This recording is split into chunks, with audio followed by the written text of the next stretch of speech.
para debatirlo. Es decir, no había instrumentos, instituciones, para que se... No, los campesinos no podían debatir la cantidad de trigo que tenían que cultivar y cosechar, no tenían espacios para debatirlo, porque la organización primigenia, primera que se habían dado, incluso desde el propio Estado de los campesinos, fue también siendo suplantada esa libertad democrática de debatirlo por las necesidades del plan central, por las órdenes del partido y de la burocracia estatal, y por lo tanto no tenían donde decir, no tenemos condiciones para producir tanto trigo, pero sí podemos producir tanta remolacha. Es decir, no había forma de debatir en un espacio donde debatir libremente cómo hacerlo. Incluso esos debates no se hacían públicos. Llegó un momento que bajo la presión de la inminencia de la guerra mundial y demás, por supuesto es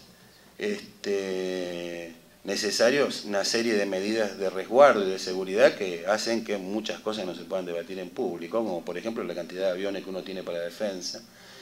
Pero está el problema de que no se podía debatir ni siquiera eso públicamente.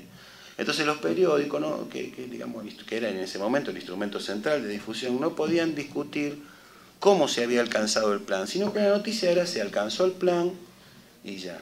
Pero después, en los almacenes donde uno iba a buscar las cosas, no estaban los productos necesarios para la vida de la población.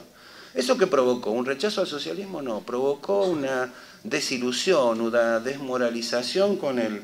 Y la falta de posibilidad de que tuviera una válvula de escape, esa desilusión, donde se pudiera debatir, encontrarle soluciones al no haber libertad, esa falta de válvula de escape para ese sentimiento de frustración que se iba creando, es una de las razones fundamentales que dio al traste con la Unión Soviética.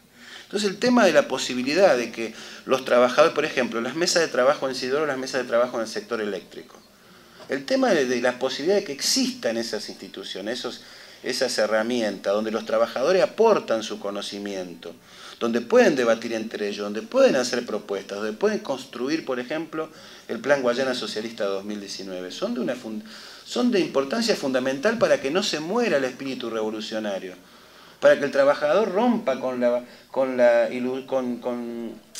expectativa solo reivindicativista de que le corresponde su trabajo. Empieza a ser dueño de su propio destino, empieza a poder aportar el conocimiento que tiene, empieza a poder sentir que está construyendo con su saber, intercambiando saberes con otros, está construyendo una patria mejor. Si no, lo que va a predominar va a ser la cosa reivindicativista. Si el mecanismo de funcionamiento de las relaciones de trabajo son las mismas que antes de que se iniciara el tránsito al socialismo, o se pretende iniciar el tránsito al socialismo, si esas relaciones de producción no se modifican, la relación va a seguir siendo patrón-obrero, aunque el patrón sea el Estado, y aunque el Estado quiera ir para el socialismo. Entonces, si eso no se modifica, no vamos a encontrar un movimiento obrero reivindicativista, puramente reivindicativista. Entonces, ese avance en lo que son las industrias básicas, con dificultades, por supuesto, el avance en lo que significa encarar de manera colectiva con los especialistas, con los trabajadores, el tema de la superación de la crisis eléctrica. Eso es lo que no se hizo nunca en la Unión Soviética, es decir, se hizo al principio, en los primeros 3 o 4 años, y después ya nunca más. Era la gerencia, el plan central, se reportaba únicamente a eso, no había participación, y por lo tanto lo que predominaba era la desilusión. Entonces el problema yo creo que quizás si los estoy aburriendo avísenme y empezamos las preguntas. El problema de la transición. Entonces estos 4 elementos que les decía, el problema del socialismo en un solo país, imposible. O sea, vamos a una transición, uno puede ir en la transición, pero tiene que ir una gran herramienta en el camino de extender y de desarrollar, es el ALBA, por ejemplo. El ALBA es una herramienta extraordinaria para poder extender las experiencias que se hacen, pero no tenemos que esperar que haya construcción del socialismo. El socialismo bolivariano es bolivariano porque es continental, no es venezolano. Es como fue continental la lucha por la independencia de Bolívar. No era solo de la Gran Colombia, era continental. Y por eso Quito, y por eso Bolivia, y por eso la reunión de Guayaquil, y por eso la búsqueda, el Congreso Anfictiónico, y por eso fijar la capital en Panamá, porque era continental. El socialismo bolivariano tiene que ser continental para poder ser, por lo menos, en el camino de una experiencia de superar el capitalismo a nivel internacional. Bueno, el tema de la transición.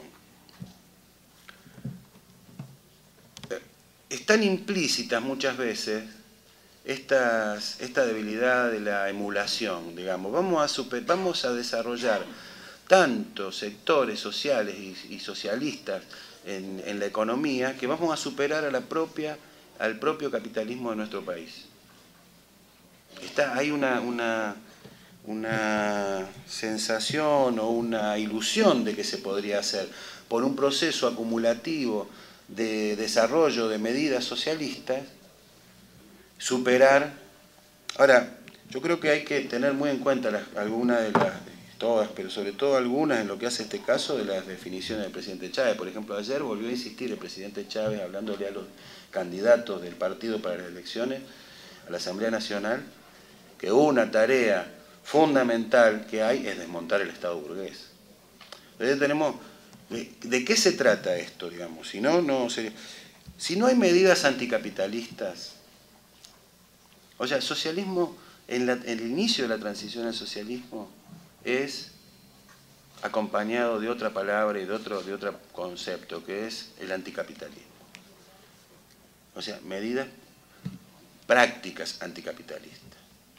Y hay algunas medidas prácticas anticapitalistas que van al corazón del sistema oligárquico en un país y al corazón del sistema imperialista a nivel internacional. Por ejemplo, hubo una experiencia que quizás haya que reimpulsarla, para que se entienda que estoy hablando cuando digo medidas anticapitalistas. No significa la propaganda que hace la derecha de que, bueno, con mi casa no te metas o con mis hijos no te metas. Si no estamos, gracias a Dios, son así, tan torpes. Pero sí, medidas capitalistas, ¿qué significa? Por ejemplo, el Estado, o la revolución bolivariana, mejor dicho, invierte una enorme cantidad de recursos para que la población tenga las cosas mínimas. Es decir, lo que es alimentación, lo que es salud. Hay una enorme inversión social del Estado venezolano, enorme, enorme, descomunal en salud y en alimentación y en las cosas. Si uno agarra las cifras de... Ahora, uno llega a la calle, va al mercado y hay una contradicción ahí. Se choca con una contradicción. Entonces encontramos con que en los barrios muchas veces no hay café, no hay azúcar. Está esa contradicción.